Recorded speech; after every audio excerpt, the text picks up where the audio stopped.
మొదటి గ్రంథము 10వ వచనం. సమూయేలు రాసిన మొదటి గ్రంథము 10వ వచనం.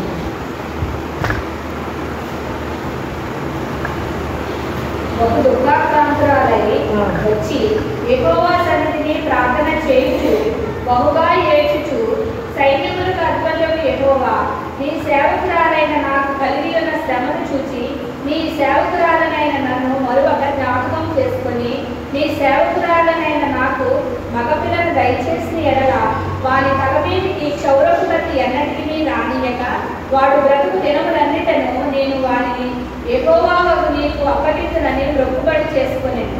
ఆమె యెహోవా సన్నిధిని ప్రార్థన చేయుచుండగా ఏలి ఆమె నోరు కనిపెట్టుచుండెను. ఏలయనగా అన్న తన మనస్సులోనే చెప్పుకొనిచుండెను.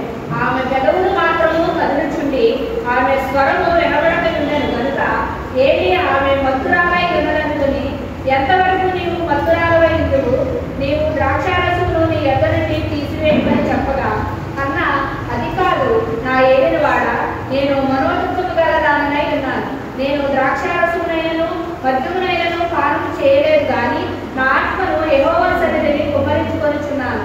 నీ సేవకురాలనైన నన్ను పనికిమాలిన దానిగా ఎంచవద్దు. అత్యంతమైన కోప కారణమును బట్టి బహుగా నిట్టూర్పులు విడుచుచు నాలో నేను దీన్ని చెప్పుకొనిచుంటిని. అంతటి ఏమి, నీవు క్షేమముగా వెళ్ళుము. ఇశ్రాయేలు దేవునితో నీవు చేసుకుని మనవిని ఆయన దయచేయుగాక అని ఆమెతో చెప్పగా ఆమె అతనితో, నీ సేవకురాలైన నేను నీ దృష్టికి కృపనందుగాక అనెను. తరువాత ఆ స్త్రీ తన దారిని వెళ్ళిపోయి భోజనం చేయించు నాట నుండి తొక్కుముఖిగా ఉండుట మానెను. తరువాత వారు ఉదయమందు వేగమే లేచి యెహోవాకు మ్రొక్కి తిరిగి రామాలోని తమ ఇంటికి వచ్చిరి. అంతటా ఎల్కానా తన భార్య హన్నాను కూడెను. యెహోవా ఆమెను జ్ఞాపకం చేసుకునేది కనుక అన్న గర్భము ధరించి దినములు నిండినప్పుడు ఒక కుమారుని కని, నేను యెహోవాకు మొక్కుకొని వీటిని అడిగిందనుకొని వారికి సమూయేలని పేరు పెట్టాను. చాలండి, చిన్న ప్రార్థన చేసుకుందాం. ఈ ఉదయకాల సమయంలో ప్రభువా నాతో మాట్లాడు తండ్రి, నీ సన్నిధికి వచ్చానయ్యా అని ప్రతి ఒక్కరూ ప్రార్థన చేసుకుందాం. పరిశుద్ధుడైన తండ్రి, మహోన్నతుడ, జీవాధిపతి, సర్వాధికారి, సర్వోన్నతుడ, సర్వశక్తి కలిగిన తండ్రి, మీకు వందనాలు స్తోత్రాలు తండ్రి. యేసయ్య దయగల తండ్రి, కృపగల నాయన, మీకే వేలాది వందనాలు స్తోత్రాలయ్యా. నా తండ్రి ఈ సమయంలో ప్రభువా నాయన, ఇదిగో నీ బిడ్డలో వారి సాక్ష్యాలు చెప్పారు తండ్రి నాయన, వారు ఇచ్చిన సాక్ష్యాలను బట్టి వందనాలు స్తోత్రాలు తండ్రి. వారి జీవితాల్లో కుటుంబాల్లో మీరు చేసిన ప్రతి మేళ్ళు ఉపకారాలను బట్టి వందనాలు స్తోత్రాలు తండ్రి నాయన. ప్రభువా ఈ సమయంలో దివ్య వాక్యము ద్వారా నాతో మాతో అందరితో మీరు మాట్లాడండి నాయన.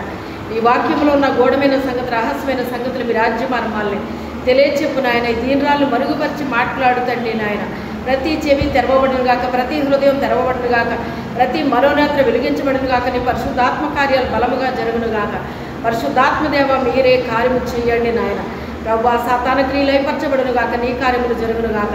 సాతాన క్రియలు లయపరచబడును గాక, మీ కార్యములు జరుగును గాక. సాతాన క్రియలు లయపరచబడును గాక, మీ కార్యములు జరుగును గాక. పరిశుద్ధాత్మదేవ మీరే కార్యము చేయమని యేసు అతి పరిశుద్ధ నామములో అడిగి వేడుకొంచున్నాం తండ్రి, ఆమేన్. హల్లెలూయా. ఇక్కడ మరి వాక్యం చాలాసార్లు మనం చెప్పుకోవడం వినడం జరిగిందండి. మరి దేవుడు ఈ రోజున మరి మనతో ఏం మాట్లాడాలనుకుంటున్నారో మనం అందరం కూడా శ్రద్ధగా ఆలకిద్దాం. ఇక్కడ చూడండి, మరి హన్న వడ్రాలైనందున అని ఉంటుంది పైన. మొదటి అధ్యాయం మొదటి వచనం నుంచి మనం చదువుకుంటూ వస్తే ఆమె సంతు లేకుండా యెహోవా చేసినని రాయబడింది అనమాట అండి. అయితే దేవుడు ఇదేంటి పిల్లల్ని ఇస్తాడు కానీ పిల్లలు లేకుండా చేస్తాడా అని మనం అనుకుంటాం. అయితే పిల్లలు ఎందుకు లేకుండా చేశాడు అంటే ఒక విలువైన బిడ్డను ఇవ్వాలి అని దేవుడు తన గర్భాన్ని ఏం చేశాడట, దాచి ఉంచాడనమాట అండి. అది గర్భాన్ని దాచిపెట్టాడు. అయితే చూడండి, వివాహం అయిన తర్వాత బిడ్డలు పుట్టేశారు అంటే పెద్ద ప్రత్యేకత ఏమీ ఉండదన్నమాట. అంటే ఈ పిల్లలు కావాలి చెయ్యాలి అని ప్రార్థన చేయటం, వాళ్ళకు ఒక ప్రత్యేకంగా వారి కొరకు ప్రార్థన చేయటం అనేటువంటిది జరగదు. ఎందుకు అంటే వారికి బిడ్డలు పుట్టేస్తున్నారు కనుక ఇంక వారి కొరకు ప్రత్యేకంగా ప్రార్థన చేసే అవసరం ఉండదన్నమాట. అయితే ఏ యొక్క వ్యక్తికి అయితే బిడ్డలు లేరో మరి ఆ బిడ్డల కొరకు ప్రార్థన చేస్తారన్నమాట. కొంతమంది అయితే బిడ్డలంటే ఎంత విలువైన వారో అనేటువంటిది తెలుసుంటే కనుక పుట్టబోయే బిడ్డల కొరకు వారు ముందుగానే ప్రార్థన చేస్తారన్నమాట. నా బిడ్డలు ఇలా ఉండాలి ప్రభు, అలా ఉండాలి తండ్రి అని చెప్పేసి మరి ఏదో వాళ్ళ నుంచి ఏదో ఆశించడం కాదు, కానీ వారు దేవునికి ఉపయోగకరంగా ఉండాలి, సంఘానికి సమాజానికి ఉపయోగకరంగా ఉండాలి అని కోరుకుని ప్రార్థన చేస్తారన్నమాట. అలాగే ఇక్కడ మనము ఈమెను చూసినప్పుడు చూడండి, ఆమె ఆ బిడ్డ కొరకు ఎంతగానో ప్రార్థన చేసిందండి. ప్రార్థన అంటే ఉపవాసం ఉన్నది, మరి చాలా అవమానించబడింది, చాలా నిందించబడింది, ఎగతాళి చేయబడింది. ఇవన్నీ కూడా తన వైరియగు పెన్నెన్నా చేత ఆమె చాలా బాధపడిపోయింది అన్నమాట అండి.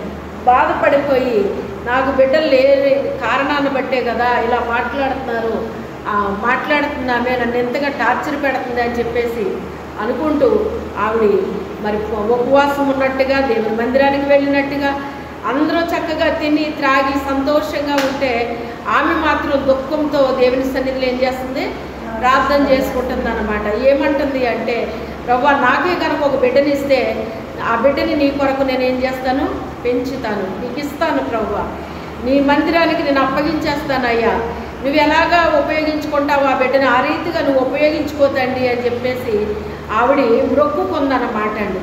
మొక్కుబడి అనేటువంటిది సహజంగా ఎప్పుడు చేసుకుంటాము అంటే, ఏదైనా కార్యం మన జీవితంలో జరగనప్పుడు సహజంగా ఏం చేస్తాం, మనం మొక్కుకుంటాం. దేవుడి సన్నిధికి వచ్చి దేవుని సన్నిధిలో ప్రభువా నువ్వు ఇలా చేస్తే నేను ఇలాగ నీకు అర్పించుకుంటానయ్యా, నీకు ఇది ఇచ్చుకుంటాను, అది ఇచ్చుకుంటాను, అది చేస్తాను, ఇది చేస్తానని మొక్కుబడి చేసుకుంటారన్నమాట. అయితే ప్రసంగులు అంటాడు కదా, నువ్వు మొక్కుకున్నది వెంటనే నువ్వు చెల్లించాలి, మొక్కుబడి చేసుకున్నది అంటండి ఆలస్యం చేయకూడదటండి. అందుకే మనకి బాగా తెలుసు, హిందువులు ఏదైనా మొక్కుకున్నారంటేనండి వెంటనే చెల్లించేస్తారండి. వారు ఎంత దూరమైనా వెళ్ళిపోతారు, కనీసం వారి చేతిలో డబ్బులు లేకపోతే అప్పైనా చేసుకుని వారు ఎక్కడైతే మొక్కుకున్నారో, ఏం చెయ్యాలనుకున్నారో, ఏం అర్పించాలనుకున్నారో అది అర్పించేసుకుని వచ్చేస్తారండి. నిజంగా ఆ విషయంలో వాళ్ళు చాలా ఖచ్చితంగా ఉంటారన్నమాట. అది నిజంగా చెప్పాలి అంటే విశ్వాసులే చాలా ఆలస్యం చేస్తారన్నమాట. మొక్కుకుంటారు కానీ మర్చిపోతారండి చాలామంది. అలాగే చేయకూడదండి. మనం ఏదైనా దేవుని సన్నిధిలో ఒకటి మొక్కాము అంటే దాన్ని ఏం చేయాలంటే ప్రభువుకి ఇచ్చేసేయాలటండి. ఇచ్చేయాలంటే ఆలస్యం చేయకూడదటండి. ఆలస్యం చేసే కొద్ది ఏమవుతుందంట, నీ దేహమునకు ఆయాసకరంగా అయిపోద్ది అంటాడనమాట. నువ్వు ఏదైనా మొక్కుకొని నువ్వు అది తీర్చకపోతే అది నీకేమవుతుంది, నీ దేహం అంటే ఏంటి, మన శరీరానికి ఆయాసకరంగా తయారవుతుందటండి. ఆయాసకరం అంటే ఏంటి, ఆ మొక్కుబడి తీర్చకపోతే ఏదో శ్రమ అనుభవించాల్సి వస్తుంది అనమాట. దేహానికి ఆయాసకరం అంటే ఏంటండి, శ్రమ. మొక్కుకున్నావు రైటే, నువ్వేదో మొక్కావు దేవుడి దగ్గర ఇస్తానన్నావు, కానీ అది ఏం చేయట్లేదు, నువ్వు ఇవ్వలేకపోతున్నావు అన్నమాట. ఒకటి మర్చిపోయినా ఉండాలి, లేకపోతే అశ్రద్ధ అయినా అయి ఉండాలి, లేక ఆలస్యమైనా జరుగుతూ ఉండాలి, ఏదో ఒకటి జరుగుతూ ఉంటుంది అన్నమాట. మరి ఒకసారి నేను ఒక ఆమె ఇలా మాట్లాడారన్నమాట, ఏదైనా దేవునికి ఇస్తానని మొక్కుకుంటే అది వెంటనే చెల్లిస్తేనంటండి 100% దేవుడి దగ్గర నుంచి ఆశీర్వాదాలు పొందుకుంటామంట మనం. అలా కాకుండా మనం లేట్ చేసే కొద్ది ఏమవుతుంది అంటేనంట ఆశీర్వాదాలు వస్తాయంట, కానీ రావాల్సినవి రావటండి.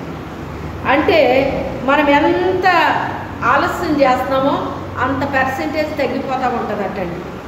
వెంటనే చేసేదానికి 100% పాళ్ళు ఏమొస్తుంది, మనకి ఆశీర్వాదం పొందేసుకుంటామంటండి. అయితే వెంటనే చెయ్యాలండి. మొక్కుబడి అనేటువంటిది ఏం చెయ్యాలి, వెంటనే చెయ్యాలన్నమాట, ఆలస్యం చేయకూడదండి. ఇప్పుడు ఆవిడ మొక్కుకుంది వచ్చేసింది. నాటి నుంచి దుఃఖముఖగా ఉండుట మానెను. అప్పటి వరకు ప్రతిరోజు దుఃఖంతో ఉండేది. ఇక ఎప్పుడైతే దేవుని సన్నిధిలో ఆమె మొక్కేసుకుందో ఆనాటి నుంచి ఇంకా ఆవిడ దుఃఖంగా ఉండడం మానేసిందంట. ఎందుకు మానేసింది అంటే, నా దేవుడితో నేను చెప్పుకున్నాను, నా దేవుడు తప్పకుండా నాకు సహాయము చేస్తాడనే నమ్మకంతో, విశ్వాసంతో ఆమె ఇంటికి వచ్చేసింది. నాట నుంచి ఇక దుఃఖముఖుగా ఉండటం మాని చక్కగా భోజనం చేసేస్తుందంటండి. ఏం చేస్తుంది? భోజనం చేసేస్తుందంటండి. మనకి లోకంలో ప్రజలు ఎలా ఉంటారంటేనండి, కొంతమందికి గొడవ అంటే పప్పు కూడా అంటారండి. ఏమంటారు? ప్రతిరోజు గొడవ ఉండాలంటండి. ఆ గొడవ లేకపోతేనంట వాళ్ళకి తిన్నది అరగదు అంటారన్నమాట. అది పప్పు కూడా అంటే. ఒకప్పుడు వివాహం జరగాలి అంటే ఎప్పుడెడతా పప్పన్నం, ఎప్పుడెడతా పప్పన్నం అని అడిగేవాడు. ఇప్పుడు అది మారిందేమో, ఒకవేళ ఎప్పుడెడతావు చికెన్ బిర్యానీ అనాలేమో. అంతే కదా మరి. ఇప్పుడు పప్పన్నాలు లేవండి. వాళ్ళు పెట్టడం లేదు, వాళ్ళు తినటం లేదు కూడా. దేవుని స్తోత్రం. మారిపోయింది, మొత్తం అంతా మారిపోయింది. ఏది ఏమైనప్పటికైనా ఆవిడ దుఃఖముఖగా ఉండటం మానేను చక్కగా హ్యాపీగా ఉండడం ఉంటుందన్నమాట. అయితే ఇప్పుడు క్రియ ఎక్కడ జరిగింది? ఆమె హృదయంలో జరిగింది. ఎక్కడ జరిగింది? హృదయంలో జరిగింది. నేను నా దేవునితో చెప్పుకున్నాను, నా దేవుని దగ్గర మొక్కుకున్నాను గనక తప్పకుండా దేవుడు నా జీవితంలో కార్యాన్ని చేస్తాడు. మనము కూడా చాలాసార్లు కొన్ని ఆపద మొక్కులు మొక్కేస్తూ ఉంటామండి.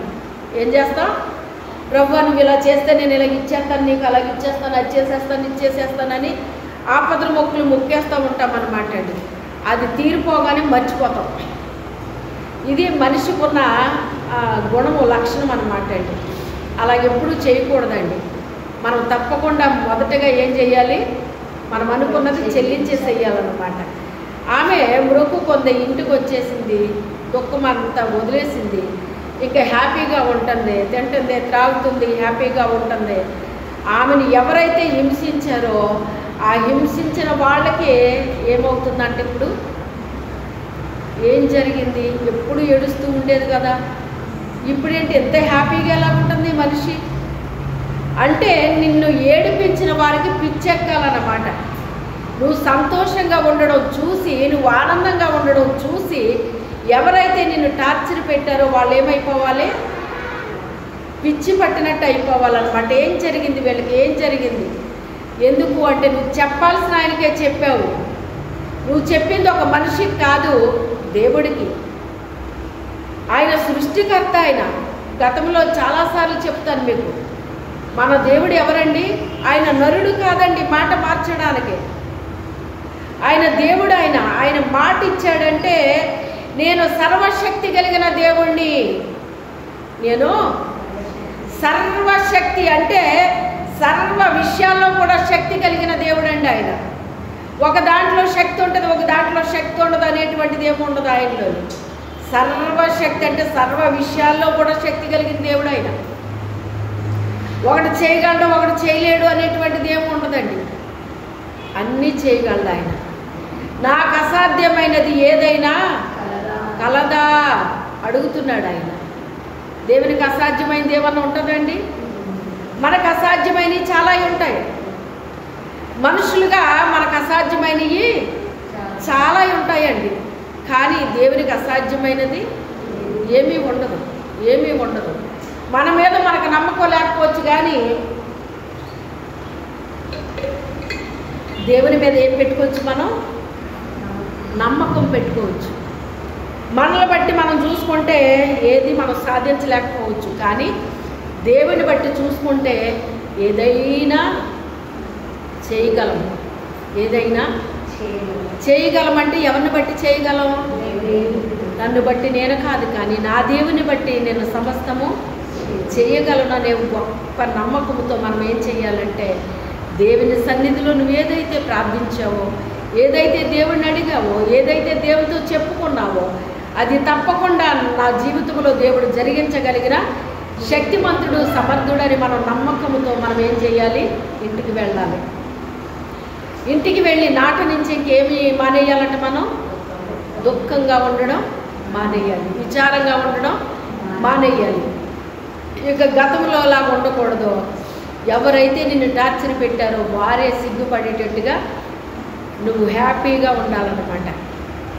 దేవుడు మనకి మొన్నే చెప్పాను నేను శుక్రవారం, ఎలా ఉండాలని కోరుకుంటాడు దేవుడు మనల్ని?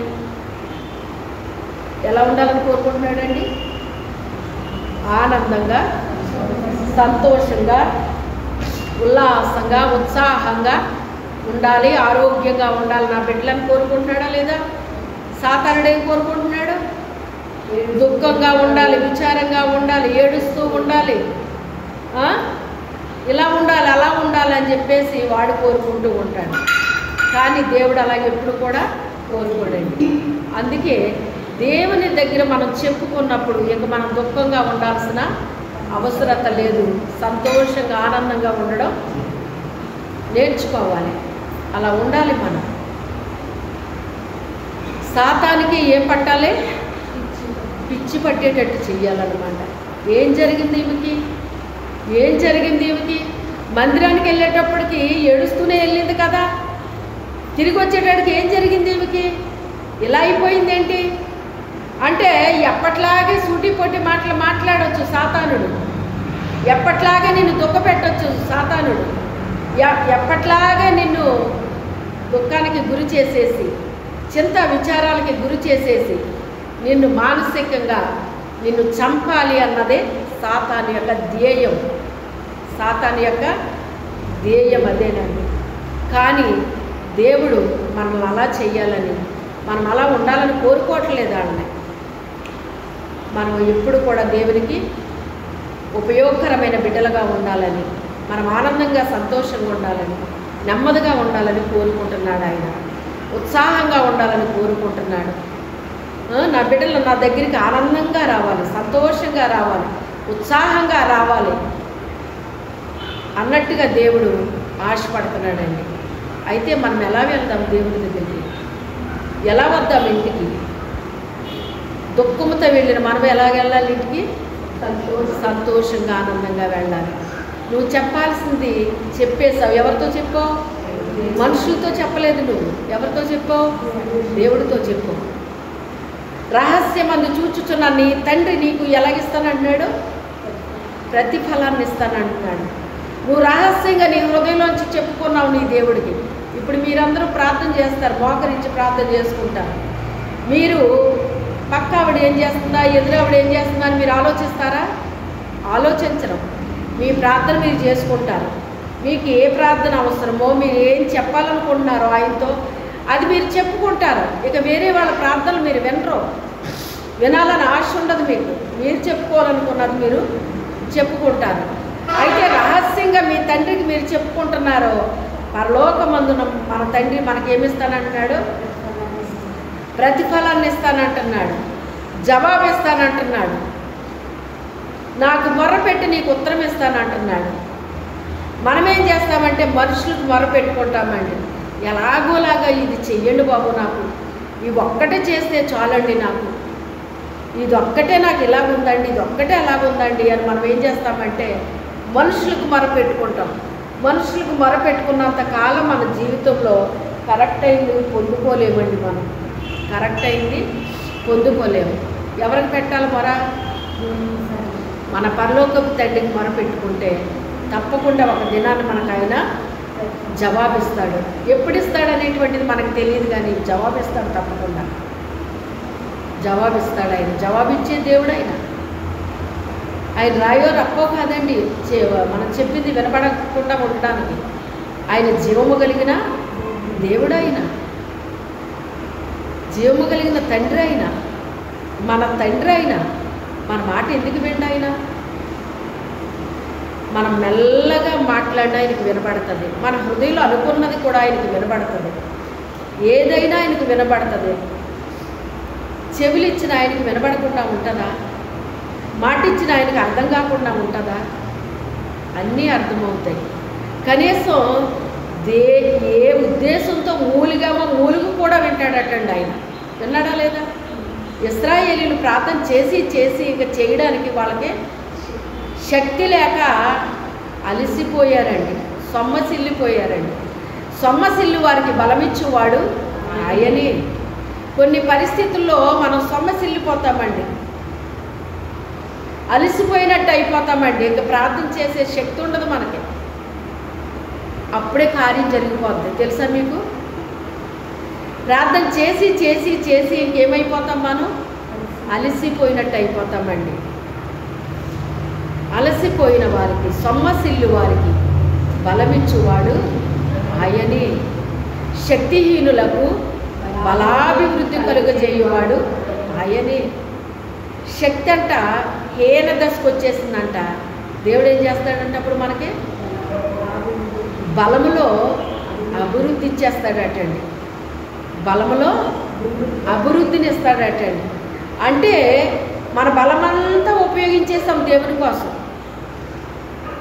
ఇక నాకు ఓపిక లేదయ్యా, ఇక నాకు బలం లేదు నాయన, నాకు శక్తి లేదు నాయన, ఇదివరకులాగా ఇక నేనేమి చేయలేకపోతున్నాను తండ్రి అని ఎప్పుడైతే మనము మూలుగుతామో, అలిసిపోయామో, ఆ మూలుగిని కూడా విన్న దేవుడు ఏం చేస్తాడో జవాబిస్తాడండి. జవాబిస్తాడు. గట్టిగా ప్రార్థన చేసినప్పుడు నీకు జవాబు రాలేదేమో, నువ్వు ఏడ్చినంతకాలం నీకు జవాబు రాలేదేమో, నువ్వు ఉపవాసాలు చేసావు అప్పుడు జవాబు రాలేదేమో, నువ్వు మొరపెట్టావు జవాబు రాలేదేమో. కానీ నువ్వు మూలుగుతున్నావే, ఏంటి తండ్రి నా పరిస్థితి, నాకెవరు సహాయం చేస్తారయ్యా, నా పరిస్థితి ఇలా ఉంది నాయన అని ఇక నువ్వు ప్రార్థన చేయలేక అలిసిపోయావే. ఆ అలిసిపోవడం దేవుడు చూశాడు. నువ్వు మొరపెట్టే స్థితిని దేవుడు చూశాడు. ఇక మొరపెట్టలేకపోతున్నావు, ప్రార్థన చేయలేకపోతున్నావు. ఇక ఏం చేస్తావో తండ్రి, నువ్వే చేయి నాయన, ఇక నువ్వు తప్ప నాకు ఎవరు లేరు తండ్రి, నువ్వే నాకు తండ్రివయ్యా, నాకు తల్లివైనా తండ్రివైనా అన్నవైనా తమ్ముడివైనా అక్కవైనా చెల్లివైనా అన్నీ నువ్వే తండ్రి అని ఎప్పుడైతే దేవుని మీద మనం మన భారాన్ని వేసుకున్నామో, ఆయన అంటాడు కదా, మీ ప్రతి భారాన్ని నా మీద వేసుకోండి, నీ భారం యెహోవా మీద మోపము, ఆయనే నిన్ను ఆదుకొనును. ఏం చేస్తాడంటే ఆయన మనల్ని ఆదుకుంటాడంట. అంటే ఏ శ్రమలో మనం ఉన్నామో ఆ శ్రమలో మనల్ని ఆదుకుంటాడటండి. నిజంగా ఆ టైంలోనండి పలానా వాళ్ళు నన్ను ఆదుకున్నారండి అంటూ ఉంటాం మనం కొన్ని విషయాల్లో. అలాగే దేవుడి మీద మనం భారం వేసుకుంటేనంట దేవుడు ఏం చేస్తాడటండి, నేను ఆదుకుంటానంటున్నాడు. నువ్వు కష్టపడ్డావు, శ్రమ పడ్డావు, మొరపెట్టావు, ప్రార్థన చేసావు, ఉపవాసాలు ఉన్నావు, అంగలార్చావు, కన్నీరు విడిచావు, రోధించావు, అన్నీ అయిపోయినాయి. ఇక నీకు ఓపిక లేదు, ఇక చేయడానికి ఏమి లేదు, ఓపిక లేదు. నువ్వు చేయడానికి ఓపిక లేదన్న సంగతి కూడా దేవుడికి తెలుసు. అవునా కదా? నీకేమీ లేదు అది తెలుసు. నువ్వేది చేయలేకపోతున్నావు కూడా దేవుడికి తెలుసు. ఇక నాకు ఓపిక లేదు తండ్రి, నువ్వేం చేస్తావో నాకు తెలియదయ్యా అని ఎప్పుడైతే మన భారాన్ని ఆయన మీద వేసుకున్నామో మనల్ని ఆదుకుంటాడటండి. ఆయన ఏం చేస్తాడో ఆదుకుంటాడు, కార్యము చేస్తాడండి. ఏం చేస్తాడో కార్యము చేస్తాడు. ఆమెకి ఇంక ఓపిక లేదు. ఇక ఆ టార్చరు ప్రతిరోజు టార్చరే అనుభవించలేకపోతున్నాము. ఓపిక పోయింది, అలసిపోయింది, సొమ్మసిల్లిపోయింది, బలము లేదు, ఇంకా శక్తి లేదు, ఆరోగ్యం లేదు.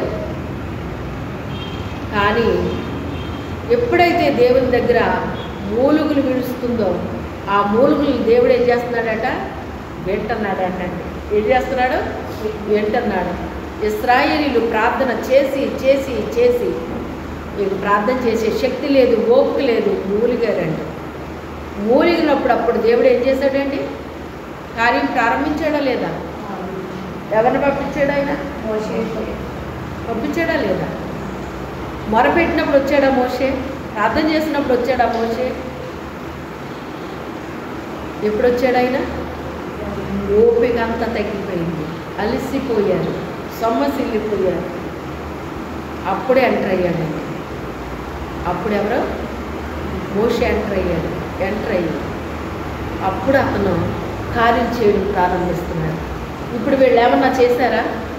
ఏం చేయలేదు. ఎందుకంటే ఇక దేవుడు మోషే రూపంలో ఎక్కడికి వచ్చాడు? వారి మధ్యకి దిగొచ్చేసాడు. అలాగే దేవుడు కూడా మన మధ్యకి దిగొస్తాడండి, మన దగ్గరికి దిగొస్తాడండి.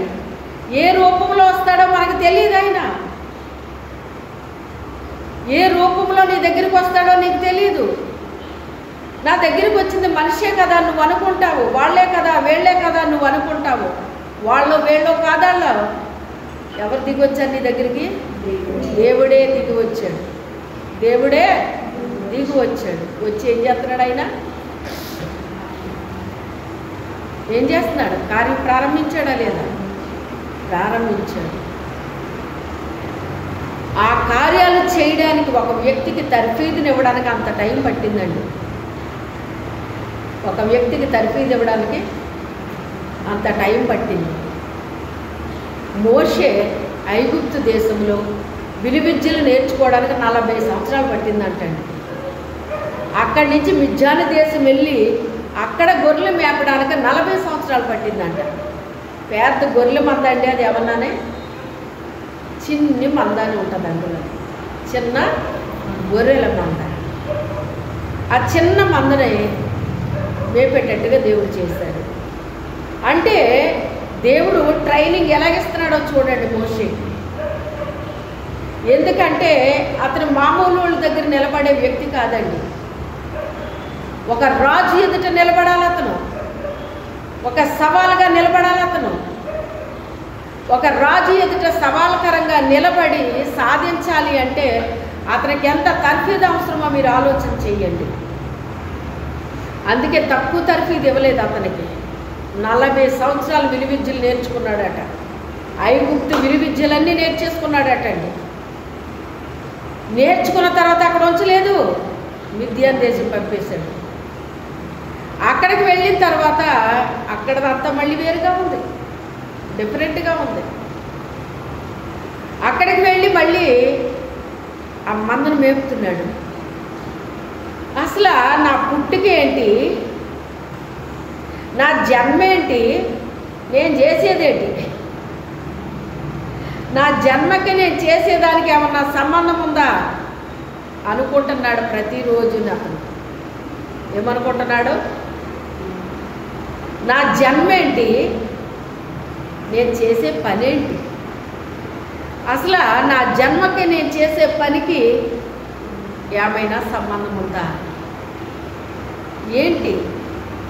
మా అమ్మ నాకు పాలు పడుతూ చాలా విషయాలు నేర్పించింది, ఉగ్గు పాలతో నాకు చాలా విషయాలు నేర్పించింది. కానీ నాకు జరుగుతున్నది ఏంటి ఎంతకని? బాబు మనము ఐగుప్తీయులము కాదు. నువ్వు ఐగుప్తు దేశానికి వెళ్ళినప్పటికైనా అక్కడ పెరిగినప్పటికైనా నువ్వేం చేయాలి? అప్పటికైనాని ఇశ్రాయేలీలందరినీ కూడా ఎక్కడికి నడిపించాలి? నువ్వు నీ పట్ల దేవుని యొక్క చిత్తం ఉంది. నువ్వు ఒక ప్రణాళికతో పుట్టిన బిడ్డవి. నువ్వు మామూలుగా పుట్టిన వ్యక్తివి కాదు. నీ కొరకు మేము ప్రార్థన చేశాము. ప్రార్థన చేస్తే నువ్వు జన్మించావు. నువ్వు సామాన్యుడివి కాదు. నీ పట్ల దేవునికి ఒక చిత్తం ఉంది, ఒక ఉద్దేశం ఉంది. అది నీ పట్ల దేవుడు జరిగించుకుంటాడు. అందుకని నువ్వు ఒక సామాన్యుడిలాగా ఉండే వ్యక్తివి కాదు. నువ్వు మామూలు పిల్లోడివి కాదు. నీ పట్ల దైవ చిత్తము ఉన్నది. దేవుడు నిన్ను వాడుకుంటాడు అని తల్లి ఉగ్గు పాలతో అన్నీ నేర్పేసిందండి. అమ్మ నేర్పినవన్నీ ఏమైపోయినాయి? అమ్మ చెప్పిన మాటలన్నీ ఏమైపోయినాయి? నా గురించి చాలా విషయాలు చెప్పింది కదా అమ్మ నాకు. కానీ ఏమైపోయినాయి అవన్నీ ఈ రోజుని? అసలు నాకేం జరుగుతుంది? అమ్మ చెప్పింది ఏంటి? దేవుడు నా పట్ల కలిగి ఉన్న ప్రణాళిక ఏంటి? నాకు జరుగుతున్నది ఏంటి? అసలు ఒకదానికి ఏమైనా పొంతనుందా ఇక్కడ? దేవుడు మనల్ని ఏ పని కొరకు మనల్ని నియమించుకున్నాడో, దేని కొరకు ఎన్నుకున్నాడో, ఏర్పాటు చేసుకున్నాడో ఆ పనికి సంబంధించిన ట్రైనింగ్ మనకిస్తాడండి. హల్లెలూయా. ఒక పనికి ఏర్పాటు చేసుకున్న వ్యక్తికి మరొక రకమైన ట్రైనింగ్ ఇవ్వడు ఆయన. ఏ వ్యక్తికి కావలసిన ట్రైనింగ్ ఆ వ్యక్తికే ఇస్తాడు ఆయన. నాకు కావాల్సింది నాకు ఇస్తాడు, మీకు కావాల్సింది మీకు వ్యక్తిగతంగా ఒక్కొక్కరిది ఒక్కొక్క ట్రైనింగ్ ఉంటుంది. మీకు అందరికీ ఒక ట్రైనింగ్ ఉండదు. కానీ నీకు అనిపించవచ్చు నాకేం జరుగుతుంది, అసలు నాకు ఏం జరుగుతుంది. మీకు అలా అనిపిస్తుందో లేదో నాకు తెలియదు, కానీ నాకు అనిపిస్తూ ఉంటుంది. అసలు నన్ను ఎందుకు ఎన్నుకున్నావు, ఎందుకు ఏర్పాటు చేస్తావు, నాకు చెప్పిన ప్రవచనాలు ఏంటి, నాకు ఇచ్చిన దర్శనాలు ఏంటి, నాకు ఇచ్చిన వాగ్దానాలు ఏంటి, నాకు జరుగుతున్నది ఏంటి. నా పరిస్థితి చూస్తే ఎక్కడేసిన గొంగలు అక్కడే ఉన్నట్టుంది. నాకు ఏమి కదిలినట్టు కనపడట్లేదు, ఏమి జరుగుతున్నట్టు అనిపించట్లేదు. ఏంటి నా పట్లని, ఏం జరుగుతుంది, అసలు అసలు జరుగుద్దా లేదా అనుకున్నప్పుడు మౌనంగా ఉన్నాడండి దేవుడు. ఆ తర్వాత మాట్లాడడం ప్రారంభించాడు, నీ టైం వచ్చింది అని. హల్లెలూయా, నీ టైము వచ్చింది అన్నాడు ఆయన. అని కదిపాడు. ఏం చేశాడు? కదిపాడు. కార్యం ప్రారంభించాడు. ఇంకా జరగాల్సింది చాలా ఉంది. ఎప్పుడైతే కదిపాడో వదిలేస్తాడండి ఆయన? కదిపిన ఆయన వదిలేస్తాడండి? వదలడు ఆయన. అలాగ ముందు ముందుకి మూవ్ అవుతూ ఉండాలండి. ఏమవ్వాలి? దేవుడు నడవండి అని మనకు చెప్పే వరకు ముందు నడిచి వెళ్ళిపోకూడదు. చాలా జాగ్రత్తగా ఉండాలి మనం. చాలామందికి ఈ విషయాల్లో ఎందుకు ఫెయిల్ అయిపోతారు అంటే, ఇక చూడండి, ఇశ్రాయేలీలు వెళ్ళేటప్పుడు ఆగండి అంటాడు ఆయన. వెళ్ళిపోయేటప్పుడు ఏమంటాడు? ఆగండి అంటాడు. ఆగండి అన్నప్పుడు అక్కడ ఆగిపోయేవారు. డేరాలు వేసేసుకుని ఎక్కడ వాళ్ళు అక్కడ ఆగిపోయేవారు. అంటే రెస్ట్ కొంత ఏమిచ్చేవాడు దేవుడు, వాళ్ళకి రెస్ట్ ఇచ్చేవాడు. ఆ రెస్ట్ ఇచ్చిన తర్వాత మరలా సాగిపోండి అనేవాడు. ఏళ్ళు ఇంకా అలా సెటిల్ అయిపోయేవారు అన్నమాట. మన్నా తీసుకోవటం తినటం, మన్నా తీసుకోవటం తినటం, అంతే పని. బట్టలు తుక్కునే పని లేదు, గిన్నెలు కడుక్కునే పని లేదు, ఏ పని లేదండి అసలు. నిజంగా అదే పని ఇప్పుడు ఉంటే నిజంగా అసలు దేవుడు అనే మాట కూడా లేకపోయినేమో. అవునా కదా?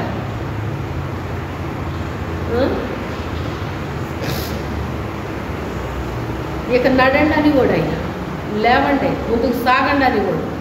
అప్పుడు లేచి ముందుకు సాగేవారండి. ప్రతి విషయంలో కూడా దేవుడు మనకి చెప్పాలండి. ప్రతి విషయంలో కూడా లే నడువు అని చెప్పాలి ఆయన లే నడువు అని చెప్పే వరకు ఆయన చెప్పేదాకా మనం ఎందుకు ఊరుకోవాలి? మనం ముందు నడిచి వెళ్ళిపోదామని చెప్పేసి ముందు నడిచాము అంటే రాంగ్ డైరెక్షన్లోకి వెళ్ళిపోతాం. అప్పుడు సాతాను ఎంటర్ అయిపోతాడు. ఇంకా సాతాను ఏం చేస్తాడు? ఎంటర్ అయిపోతాడు అన్నమాట. ఈ యొక్క ఎస్తేరు ప్రార్థన సహవాసం స్టార్ట్ అవ్వని క్రితం కొంతమంది మీరు పెట్టేయచ్చు కదండి, సెపరేట్గా పెట్టేయచ్చు కదా అని ఇలాగ నాకు సలహాలు చెప్పారండి చాలామంది. దేవుడు పెట్టు అని చెప్పేంత వరకు నేను అసలు పెట్టే మనిషిని కాదు. దేవుడు చెప్పాలి, నాకు దేవుడు చెప్పాలి,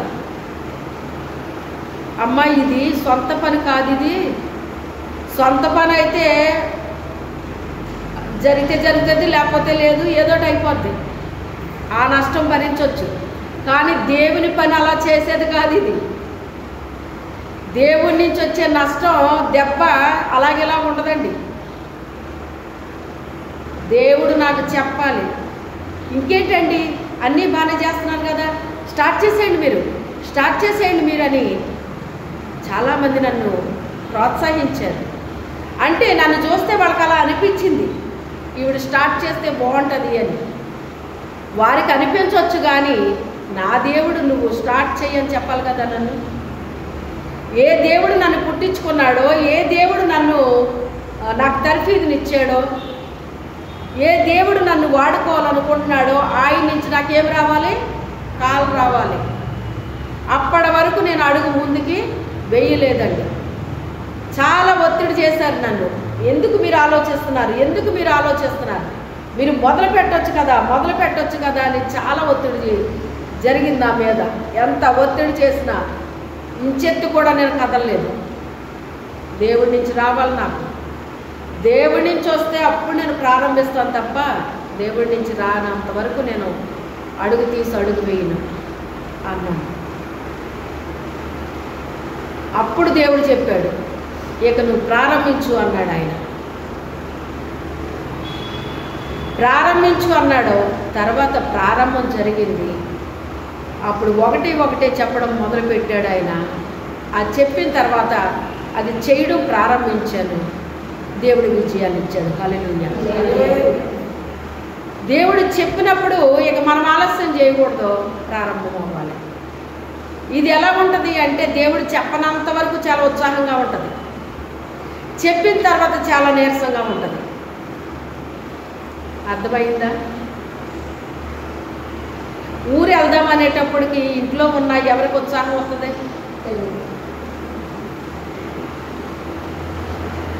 ఎప్పుడు లేవనాడు పొద్దున్న లేచిపోతారు వాళ్ళు. ఎందుకని? ఊరు వెళ్దామన్నారు కదా. అంత క్రితం లేవనాడు. లేచి ఇంక వాళ్ళ హడావుడి చూడాలి. ఇంకా మనము ఇంకా రెడీ అవ్వలేదేంటి, నువ్వు అని పెద్దోళ్ళు పట్టుకుని తినేస్తారు పిల్లలు. ఆ తర్వాత ఈ పెద్దోళ్ళు రెడీ అయ్యే టైంకి వాళ్ళకి నీరసం వచ్చారు. అవునా కదా? ఎరా ఇప్పటి వరకు నన్ను నిలబడలేదు కదా, లేవరా అంటే ఇప్పటి వరకు నువ్వు ఏమన్నా కదిలేవేంటి అనేసి ఇంకా పిల్లలకి ఏమైపోయింది? ఉత్సాహం తగ్గిపోయింది. మన పరిస్థితి కూడా అలాగే ఉంటుంది. దేవుడు లే అని చెప్పనంత వరకు కూడా మనకి ఎంత ఉత్సాహం ఉంటుందంటే అంత ఉత్సాహం ఉంటుంది. లే అన్నాడు అనుకోండి, అప్పుడు చాలా నీరసం వచ్చేస్తుంది మనకి. మనంతటి మనం చేసేయాలి అనుకునేటప్పుడు రాంగ్ డైరెక్షన్లోకి వెళ్ళిపోతాం. అంటే ఉద్రేకంలో ఉంటారండి మనిషి. ఎలా ఉంటారో ఉద్రేకంలో ఉంటారు. ఉద్రేకంలో దేవుడు ఎప్పుడు వాడుకోడు. ఎప్పుడైతే మనము ఆయన ఇప్పుడు వీళ్ళ కరెక్ట్ నాకు అనుకున్నాడో అప్పుడు లెమ్మంటాడు మనల్ని. లేనేటప్పటికి మనకు ఉన్న ఉత్సాహం అంతా ఏమైపోయింది? సన్నగిల్లిపోద్ది. ఇప్పుడా ప్రభువా, ఇప్పుడు ఏం ఓపిక ఉందని నాకు? అప్పుడైతే నేను చాలా చేసేద్దామని అనుకున్నాను, ఇప్పుడు ఏం చేయను? ఇప్పుడు నా దగ్గర అది లేదు, నా దగ్గర ఇది లేదు, నాకు అది, నాకు ఇది అనేసి ఇవన్నీ చెప్తామండి దేవుడికి. అవన్నీ లేవు కాబట్టి ఇప్పుడు నేను చెప్పిన మాట వింటాము. ఇప్పుడు అవన్నీ తగ్గినాయి కనుక ఏమైపోయావు? ఇప్పుడు నేనేం చెప్తే అది వింటా నువ్వు. దేవుడు ఏం చెప్తే అది వినే టైం వరకు ఆయన ఆగుతాడండి. అంత క్రితము నేను నేను నేను అంటామన్నమాట మనం. ఇక మనకి ఇదంతా తగ్గిపోయిన తర్వాత సరే నడువు అంటే నడుస్తాం, ఆగు అంటే ఆగుతాం. ఇక ఆయన ఏం చెప్తుంది చేస్తామన్నమాట అండి. 40 సంవత్సరాల ట్రైనింగ్ ఐగుప్తులో, 40 సంవత్సరాల ట్రైనింగ్ మిద్యాను దేశంలో. ఇప్పుడు రా అన్నాడు ఆయన. అప్పటి వరకు ఆ మందరం వేపుతున్నాడు కానీ ఏంటి అసలు నా పుట్టికి ఏంటి, నా దర్శనం ఏంటి, నాకు ఇచ్చిన వాగ్దానాలు ఏంటి, నా పట్ల ప్రవచనాలు ఏంటి, నాకు జరుగుతున్నదేంటి? తెల్లారు లెగితే ఆ గొర్రెలు బే బే బే అంటమే వింటున్నాడు కానీ ఎవరు వింటున్నాడండి? ఇంకొకటి తెలుసా మీకు? మన దగ్గరున్న జనాంగాన్ని బట్టి కూడా మన భాష మారిపోతుందండి. అవునా కాదా? ఏ జనాంగం దగ్గరికి వెళ్ళామో ఆ భాష వస్తుంది మనకి. అవునా కాదా? చెప్పండి. మన భాష పోతుంది, వాళ్ళ భాష వస్తుంది మనకి. మోషే గారి భాష కూడా ఇప్పుడు మారిపోయి ఉండొచ్చు బహుశా. స్టార్టింగ్లో ఉన్న భాష లేదు ఇప్పుడు ఆయన దగ్గర, భాష మారిపోయి ఉండొచ్చు. అందుకే అంటున్నాడేమో, ఒకవేళ నేను నత్తివాడిని ప్రభు, అసలు నా మాట్లాడటమే రాదు. అహరోన్ అయితే చాలా బాగా మాట్లాడతాడు ప్రభు అంటున్నాడు. అహరోన్ ఎలా మాట్లాడతాడో, మోషే ఎలా మాట్లాడతాడో ఆయనకి తెలీదా? నోరిచ్చిన వాడిని నాకు తెలీదా? నీకు నోరిచ్చింది ఎవడయ్యా అని అడిగాడు ఆయన. నిజమే, నేను చాలా మిత భాషని ఈరోజు నీ ఇలాగ ధారాళంగా మాట్లాడగలుగుతున్నాను అంటే కేవలం ఇది నాది కాదు, దేవుడిది, దేవుడిది, దేవుడిది, దేవుడే. నేను ఇలాగా నిలబడుతున్నాను అంటే మీ మధ్య కాదు, వందల వేల మంది మధ్య నిలబడినా కూడా అది ఎవరు నిలబెట్టింది? దేవుడే, దేవుడే. నాకంటే విద్యావంతుల మధ్య నిలబెడతాడు. మంచి జాబులు చేసుకునేవాళ్ళు, పెద్ద పెద్ద ఆఫీసర్స్ అయి ఉండొచ్చు, కానీ ఒక చిన్న పిల్లలతో మాట్లాడినట్టు మాట్లాడతానండి వాళ్ళతోని. ఎవరిచ్చారు ఇది నాకు? ఈ అధికారం ఎక్కడ పొందుకున్నాను నేను? దేవుడిచ్చింది ఇది. ఇది విద్య వల్ల వచ్చేది కాదు, వాక్చాతుర్యం వల్ల వచ్చేది కాదు. వాక్చాతుర్యంతో మాట్లాడడం వేరు. అదే అంటాడు పౌలు గారు, నేను వాక్చాతుర్యంతో మాట్లాడట్లేదు, నేను ఏ రకంగా కూడా మీతో మాట్లాడట్లేదు, దేవుడు నాకు ఇచ్చిన దాన్ని బట్టి నేను మాట్లాడుతున్నాను అంటాడు ఆయన. అవునా కాదా? కొంతమంది ప్రజల్ని అట్రాక్ట్ చేస్తారన్నమాట అండి. అలా కూడా నేను చేయట్లేదు అంటాడు ఆయన. అవన్నీ చేయకూడదయ్యి. దేవుడు మనకిచ్చిన దాన్ని ఇచ్చినట్టుగా మాట్లాడాలి ప్రజల దగ్గర, అంతేగాని మన సొంతవి కలిపి చెప్పకూడదండి. మన తెలివితేటలో మన అదో ఇదో ఏదో చేయకూడదండి, కలపకూడదు. అది దేవుడు చెప్పమన్నది ఏది చెప్పమన్నాడు అదే మనం అక్కడ ప్రజెంట్ చేయగలగాలి. చెప్పమన్నది చెప్పాలండి అక్కడ. ఎందుకంటే ఆ మాటలు అవసరం ఉన్న వ్యక్తులు ఉంటారు అక్కడ. ఇప్పుడు మీకు అందరికీ నేను ఇలా చెప్తున్నాను, మీలో ఎంతమందితో ఇప్పుడు దేవుడు మాట్లాడుతున్నాడు ఒక్కసారి మీరు చేయి చూపించండి. ఈ మాటలు నాకే అన్నవాళ్ళు చేయి చూపించండి. మరి మీ అందరికీ మాటలు అవసరమని నాకేమన్నా తెలుసా? ఏ వాక్యం చెప్పాలి ప్రభు అన్నప్పుడు ఈ వాక్యం అని నాకు ఇచ్చాడు, అంతే నిలబడ్డాను నేను. అందరితోని మాట్లాడగలడండి, మీతో మాట్లాడగలడు. ఇప్పుడు 1,000 మంది ఇక్కడ ఉంటే మాట్లాడగలడు ఆయన, లక్షల మందితో మాట్లాడగలడు ఆయన. ఎవరెవరికి ఏ మాట అవసరమో అందరితో మాట్లాడగలడండి ఆయన. మనిషి మాట్లాడగలరా? అలాంటివి మనిషికి అసాధ్యం, అది దేవునికి సాధ్యం అండి. దేవునికి సాధ్యము. ఇప్పుడు లే అన్నటప్పుడు లేవాలండి. ఇప్పుడు లే అన్నప్పుడు లేవాలి. ఏ పని కొరకు మనల్ని ఎన్నుకున్నాడో, ఏర్పాటు చేసుకున్నాడో, మనకి కావలసినంత తర్ఫీదు మనకి ఇచ్చేస్తాడో, అది ఎందుకు ఇస్తున్నాడో మనకు అర్థం కాదు. అది ఒక తర్ఫీదు అని కూడా మనకు తెలియదు. ఒక ట్రైనింగ్లో ఉన్నామన్న విషయం కూడా మనకు తెలియదు. స్టార్టింగ్లో నాకు ఈ పరిచర్య అప్పగించక ముందు నేను కొన్ని పరీక్షలు రాసినట్టు దేవుడు నాకు తెలియపరిచాడండి. ఎప్పుడు తెలియపరిచాడో తెలుసా? ఇక నాకు ఈ పోస్ట్ ఇస్తాడనగా తెలియపరిచాడు. అప్పటి వరకు చెప్పలేదు నాకు. 2004లో ఏప్రిల్ నెలలో ఇచ్చాడు ఆ దర్శనాన్ని నాకు దేవుడు. ఎగ్జామ్స్ అన్నింటిలో పాస్ అయ్యాను అని చెప్పాడు ఆయన. పాస్ అవ్వడమే కాదు, అందరికంటే హైయెస్ట్ మార్క్స్ వచ్చినాయి అని చెప్పాడు దేవుడు. అసలు నాకేం పరీక్షలు పెట్టాడు ఆయన, నేనేమి రాశాను నాకేమీ అసలు తెలీదు. అప్పుడు తర్వాత నేను ఆలోచించుకున్నాను, ఫలానా సంఘటన జరిగింది, ఫలానా సంఘటన జరిగింది, ఫలానా సంఘటన జరిగింది. అయితే ఇవన్నీ నాకు పరీక్షలా?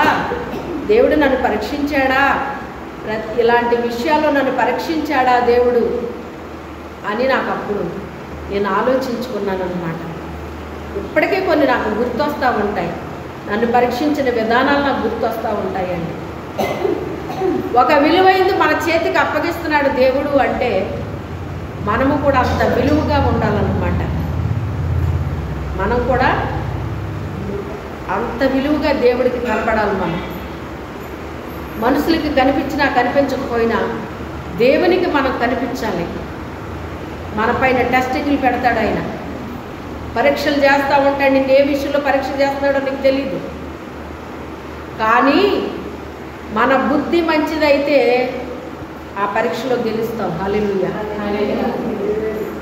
మన బుద్ధి మంచిదై ఉండాలండి, మన గుణము మంచిదై ఉండాలి. ప్రతి దాన్ని పరీక్షిస్తాడు. మన విశ్వాసాన్ని, మన యథార్థతని, మన నీతిని, మన పరిశుద్ధతని, ప్రతి దాన్ని పరీక్షిస్తాడండి దేవుడు. ప్రతి దాన్ని పరీక్షిస్తాడు. అయితే అందరికంటే హైయెస్ట్ మార్క్స్ వచ్చినాయి అని చెప్పి అప్పుడు ఈ పోస్ట్ ఇచ్చాడు దేవుడు నాకు.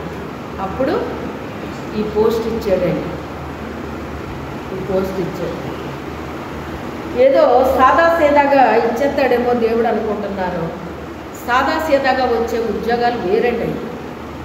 వాటికి పెద్ద పరీక్షలు ఏమి ఉండవండి.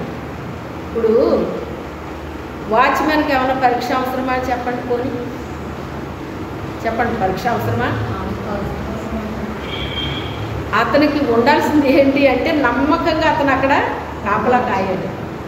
తన యజమానులకి నష్టం కలగకుండా కాపలా కాయాలి. అది వాచ్మెన్ నమ్మకత్వం అంటే, అది అతనికి ఉండాల్సింది. అదే ఉద్యోగాలు అంటే వాళ్ళకి కావలసినవి కొన్ని ఉంటాయండి. ఏ పోస్టుకి కావలసిన అర్హతలు ఆ పోస్టుకు ఉంటాయి. అందరికీ ఒకే పోస్ట్ ఉండదు, అందరికీ ఒకే అర్హత ఉండదండి. ఏ పోస్టుకి సంబంధించిన అర్హతలు ఆ పోస్టుకు ఉంటాయి. ఆ అర్హతలు ఉన్నాయా లేదా వాళ్ళు చూస్తారు, మీ సర్టిఫికేట్లు చెక్ చేస్తారు వాళ్ళు. కొన్నాట్లకి అంటారు నీకు ఎక్కడైనా అనుభవం ఉందా అని అడుగుతారు. ఇలాంటివి కొన్ని ఉంటాయండి. అలాగే దేవుడు కూడా మనకి పరీక్షలో పెడతాడు, ట్రైనింగ్లు ఇస్తాడు. మరి ట్రైనింగ్ లేకుండా అనుభవం ఎలాగొస్తుందండి? యోసేపుకి ట్రైనింగ్ ఇచ్చాడు. ఎక్కడిచ్చాడు? పొతిఫరో ఇంట్లో ఇచ్చాడు. ఆ పొతిఫరలో ఇంట్లో పొందుకున్న ట్రైనింగు దేనికి పనిచేసింది? అతనికి మొత్తం ప్రపంచానికి ఆహారం పెట్టడానికి ఉపయోగపడింది. అది ఎక్కడ?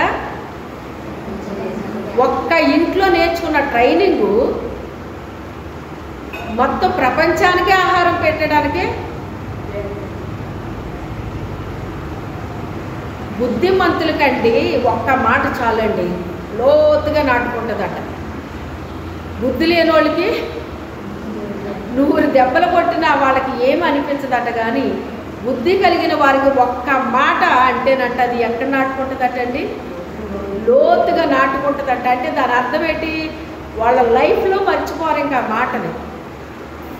దేవుడు నాకు ఈ మాట చెప్పారు, ఇది చెయ్యమన్నారో ఇది చెయ్యొద్దన్నారో అనేటువంటి మాటని వాళ్ళ లైఫ్లో ఎప్పుడు కూడా మర్చిపోరు, ఎప్పుడు మర్చిపోరు.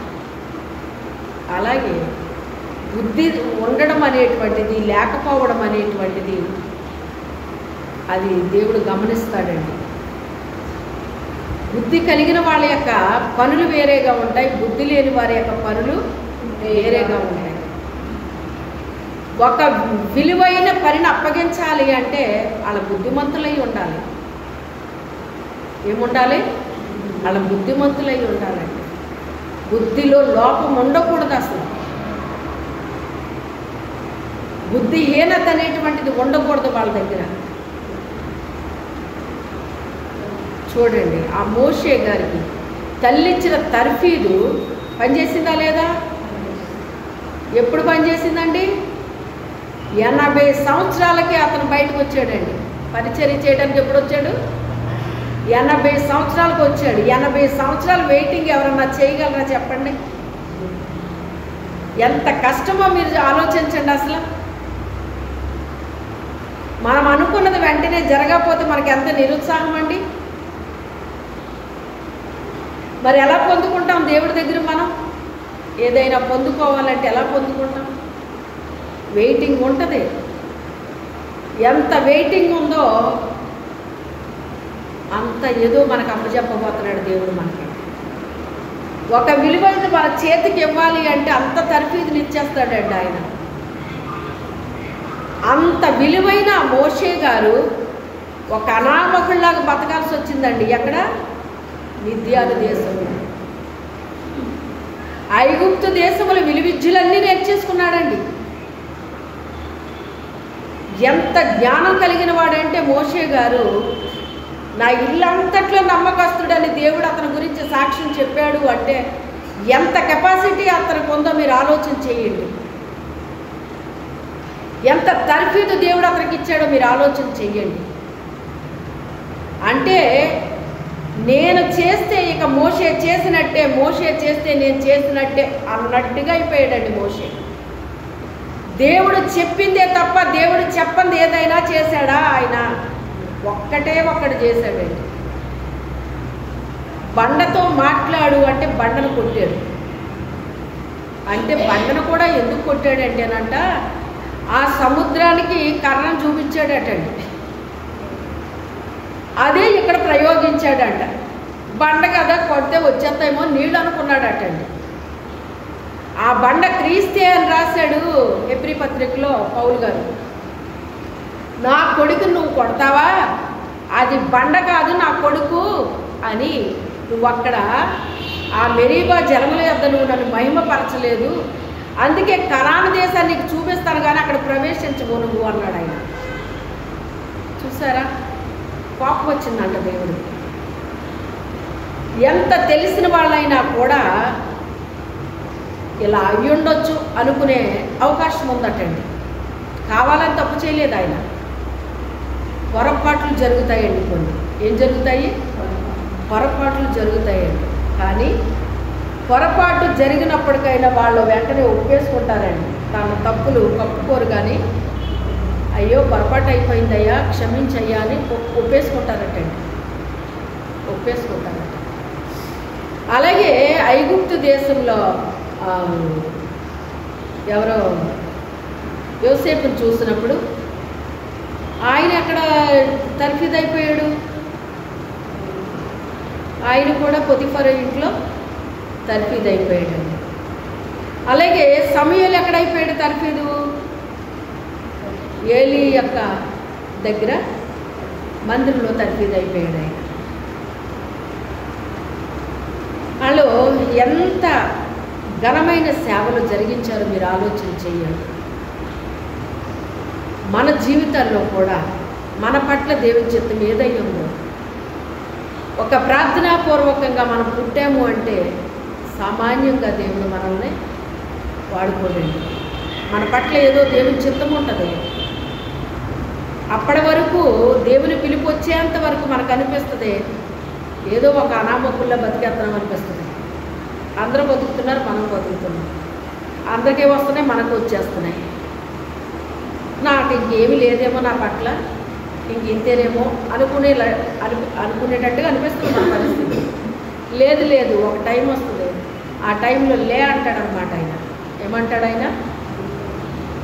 లే అంటే ఇంక లేవడమే. ఇంకా లే అంటే లేవడమే. ఇంక అప్పుడు నేను కూర్చుంటాను, పడుకుంటాను, లేకపోతే నేను తర్వాత నేను అది ఇది అంటానికి వీలు పడదండి.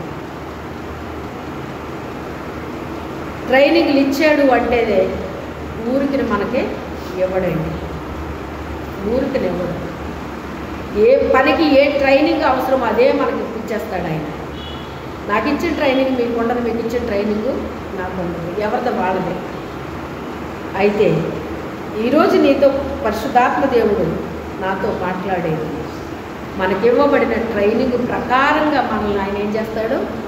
మనకు పిలుపు వస్తుంది, మనల్ని వాడుకుంటాడు. దేవుని కృప మనందరికీ తోడై ఉండును గాక. ప్రార్థన చేద్దాం, మోకరించండి.